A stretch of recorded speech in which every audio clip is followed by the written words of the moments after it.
రామప్ప దేవాలయం ప్రపంచ వారసత్వ సంపదగా యునెస్కో గుర్తింపు పొందిన ఈ గుడి యొక్క ప్రత్యేకతలేంటో ఈ వీడియోలో తెలుసుకుందాం.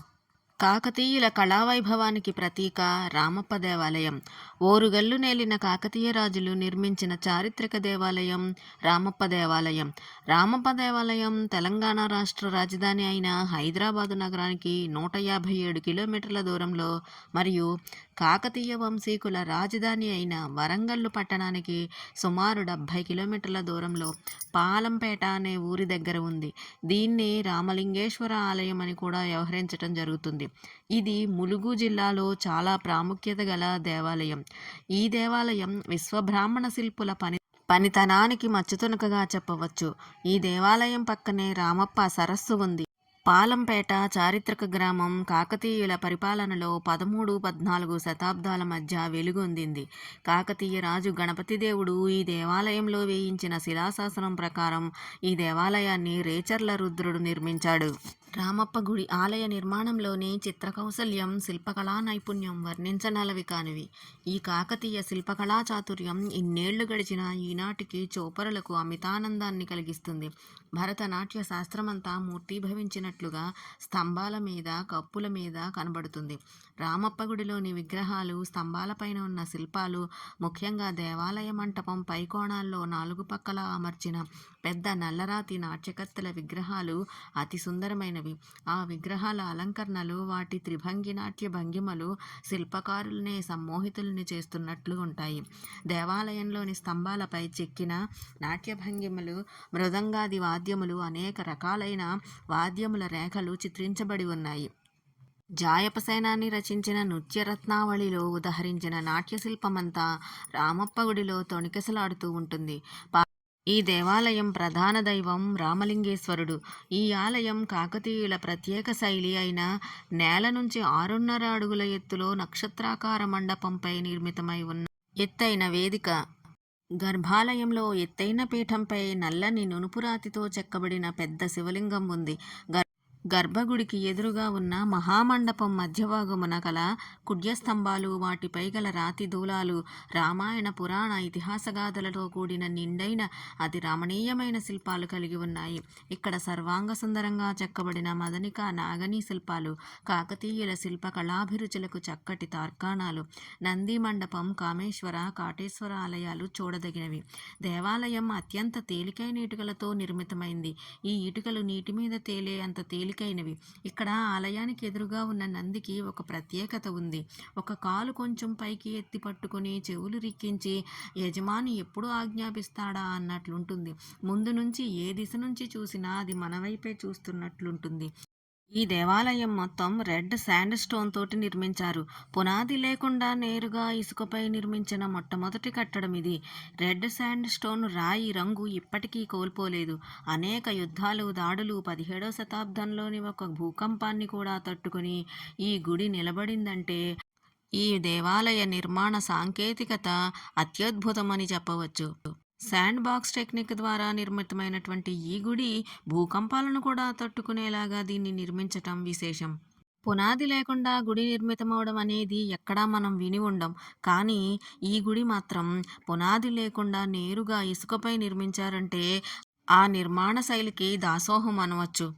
ప్రపంచ వారసత్వ సంపదగా యునెస్కో గుర్తింపు పొందిన ఈ గుడి ప్రధాన దైవం రుద్రేశ్వర స్వామి.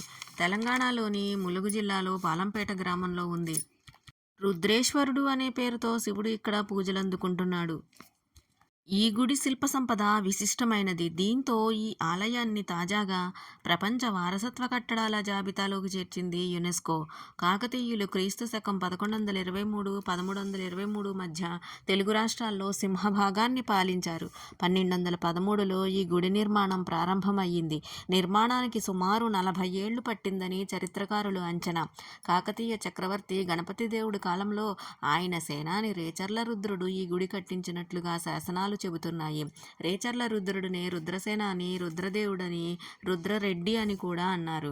ఈ గుడి శిల్పి పేరు రామప్ప. ఒక శిల్పి పేరుతో ఖ్యాతి గడించిన గుడి లేదా నిర్మాణం చాలా అరుదు. వరల్డ్ హెరిటేజ్ సైట్ హోదా కోసం 2014లో ఈ గుడిని నామినేట్ చేశారు. 1310లో అలావుద్దీన్ ఖిల్జీ సేనాని మాలిక్ కాఫిర్ దక్షిణ భారత దండయాత్రల్లో ఈ గుడి కొంచెం ధ్వంసమైందని చెబుతారు. ఆధునిక కాలంలో గుప్త నిధుల కోసం తవ్వేవాళ్ళు మరికొంతమంది ధ్వంసం చేశారు. హై హీల్స్ వేసుకున్న మహిళ శిల్పం ఇక్కడ ప్రత్యేక ఆకర్షణ. ఈ గుడిపై ఉండే శిల్పభంగిమలను ఆధారంగా చేసుకుని అంతరించిపోయిన పేరణి శివతాండవం అనే నృత్యాన్ని తిరిగి పునరుద్ధరించారు. ఈ గుడికి సంబంధించిన శాసనం పాడవకుండా ప్రత్యేకంగా ఆ శాసనం కోసమే ఒక మండపాన్ని కట్టించారు. వరల్డ్ హెరిటేజ్ సైట్ హోదా కోసం 2014లో ఈ గుడిని నామినేట్ చేశారు. 2019లో భారత ప్రభుత్వం వారసత్వ హోదా కోసం ఈ ఒక్క గుడిని మాత్రమే పంపింది. ఐక్యరాజ్య సమితి విభాగమైన యునెస్కో వారు వరల్డ్ హెరిటేజ్ కమిటీ 44వ సమావేశంలో ఈ గుడికి ప్రపంచ వారసత్వ కట్టడం హోదానిస్తూ తీర్మానించింది. ఈ ఆలయాన్ని దర్శించిన ప్రతి వాళ్ళు నాటి మన వారి నిర్మాణ కౌశలాన్ని, శిల్పకళా చాతుర్యాన్ని మెచ్చుకుంటున్నారంటే అతిశయోక్తి కాదు. రామప్ప దేవాలయ ఆలయ విశేషాలు. భారతదేశంలో 39వ యునెస్కో ప్రపంచ వారసత్వ ప్రదేశంగా వెలుగుతోంది రామప్ప దేవాలయం. ఈ దేవాలయ నిర్మాణం పిరమిడ్ రకం 4 అంతస్తులు కలిగి ఉంటుంది. ఇక్కడ చెక్కిన గ్రానైటు, డోలరైట్ యొక్క అలంకరించబడిన కిరణాలు మరియు స్తంభాలు విలక్షణమైన మరియు పిరమిడ్ రకమైన తేలికైన పోరస్ ఇటుకలతో తయారు చేయబడింది. దీన్నే ఫ్లోటింగ్ బ్రిక్స్ అని పిలుస్తారు. ఇది పైకప్పు నిర్మాణాల బరువును తగ్గించడం కోసం ఉపయోగిస్తారు. ఈ ఆలయం నక్షత్రాకారపు శిల్పకళను కలిగి ఉంది. ఇది అద్భుతమైన ఆ కాలం నాటి అద్భుతమైన హస్తకళాకారుల నైపుణ్యానికి సాక్ష్యంగా నిలుస్తుంది. ఇక్కడ బసాల్ట్ రాయితో చేసిన భారీ ఏకశిలానందిని మీరు చూడవచ్చు. నల్లని రాతితో చెక్కబడి జీవకళ ఉట్టిపడుతూ ఉన్నట్లుండే ఈ నంది గంటలు, ఆభరణాలను చెక్కడానికి ఆ శిల్పి ఎంత శ్రమించాడో అనిపించక మానదు. కళల కాణాచి రామప్ప దేవాలయం 800 సంవత్సరాల పూర్వం నిర్మించిన ఈ ఆలయం కాలగర్భంలో ఎన్నో డక్కామొక్కీలు తిన్నప్పటికీ నేటికి అపూర్వంగా నిలిచింది. ఆనాటి రాజుల సర్వమత సమైక్యతను తెలియచేస్తుంది. ఏది ఏమైనా రామప్ప దేవాలయం ప్రపంచ వారసత్వ సంపదగా ఎన్నికైందంటే అతిశయోక్తి లేదు కదండి. ఈ వీడియో మీకు ఎలా అనిపించిందో కామెంట్ సెక్షన్లో కామెంట్ చేయండి.